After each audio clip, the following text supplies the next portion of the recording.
So this is a really nice example, just this one space right in this area of a food forest. And of course we have a food forest urban farm here, which has been designed based on the principles of permaculture. And just to kind of show you what we're meaning by that, you know, for your food forest, you have a combination of beneficials, medicinals, edibles, as well as fruit, nut, and berries. And it's supposed to all be working in concert together. Plus you have the different layers. Okay, so you have this huge maple tree right behind it, which is serving as the kind of the canopy tree, which is sitting right in the back of this small area. And then on the next level, you have your variegated maple tree over here. You have your viburnum and your Japanese fringe tree, which this is just starting to get some blooms on it. And they serve almost like your understory, but they're kind of the next layer. Of course, they bring in beneficial insects and things like that. There's also a hydrangea towards the back of that area. It's actually a couple. There's oak leaf and also the lace top hydrangea bordering the back. So that's drawing in all nice little elements. There's also a tamarisk that's to that far right that has the pink blooms on it. And then in between here you see some Solomon seal, which is a nice medicinal. Some mint that's coming in throughout here. I also saw some of the onion coming in. Hopefully it makes it. I saw a couple of sprouts on it, but the tree collar kind of died back, this one here. And then you have a number of lilies here in the front. Some elderberry.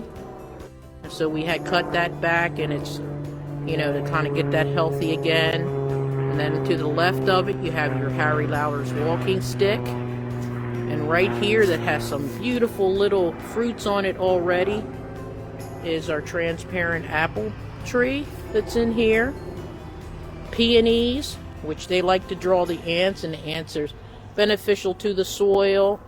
Nanching cherry, which is just really growing up. It had a lot of blooms on it, so I expect that there'll be lots of nice fruit on here. There's aronia back here that's just starting to leaf out in the bottom. Hostas that are back there, you see along the back, as well as some sedum. A little bit of ivy back there. The purple over there is the ground cover ajuba, so the bees as well as butterflies and dragonflies really love that. And although it's just leafing out, there is, let me see, what is that back there?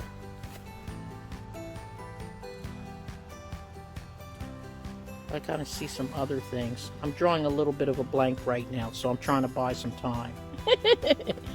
But you get the idea. You know, you have all of these various types of plants that serve different purposes, all working together in this space. There's a huge amount of edible items in here. Even the lilies are edible, right? Even though they're like beneficial in drawing the different insects. The Japanese fringe tree not only has a magnificent smell, but the bees absolutely love this as well. So this is just a slice of what's going on throughout the homestead. But you see the properties of permaculture working in concert together here by the different layering, the co-planting, interplanting of all of the different types of plants, as I mentioned.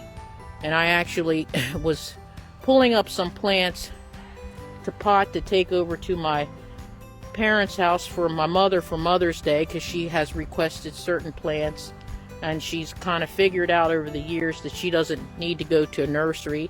She can just let me know what plants she wants. In most cases I have them here in the garden, and this is some of the things that we'll be doing with her nursery, and this is why all this planting took place the way it did, is so that I could be able to extract the seeds, grow, and also harvest plants and pot them for the purpose of selling as well.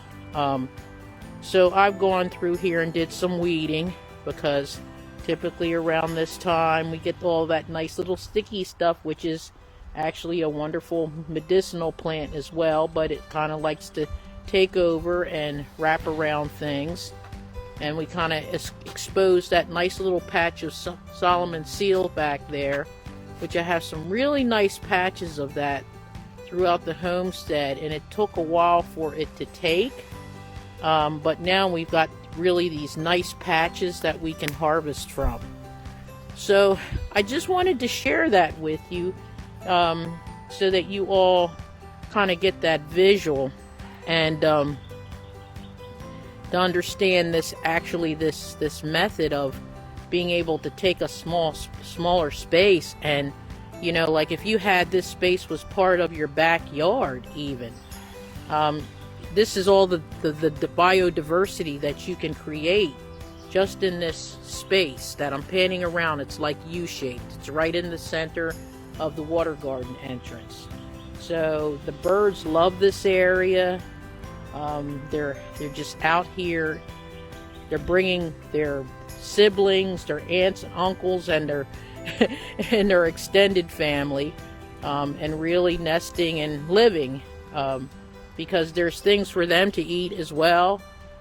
Yesterday when Kaya and I walked out, we saw a baby red fox. It was just as cute as it could be, and of course she had to chase it, and it took off and ran to where one of their little underground den areas to get to the larger one, and I always have to prevent her from chasing them, but she's sniffing around now because she knows they come out here during this time. But again, this is kind of, like I say, this is the concept of the way the planting has happened throughout the homestead. So you have all this sharing, and it also brings in beneficials as well. So I hope you all are having a nice day. If you've started celebrating your Mother's Day, because we are all mothers and fathers, remember that, right? We all carry the divine feminine and the divine masculine energy from a metaphysical standpoint, and that's kind of what's balancing on the planet right now. So I hope that you get a chance, irregardless of what world your mother is existing in right now, to just honor her and give blessings to her, and just have a really wonderful day. I've actually done quite a bit already today. I talked to a couple students. I did a bunch of seeding earlier this morning, and now I'm out here doing some potting. So I'm smiling because I'm enjoying my day, and then I'm gonna see if I can get those plants over to her. So have a beautiful weekend, or no, a beautiful day. Okay, bye.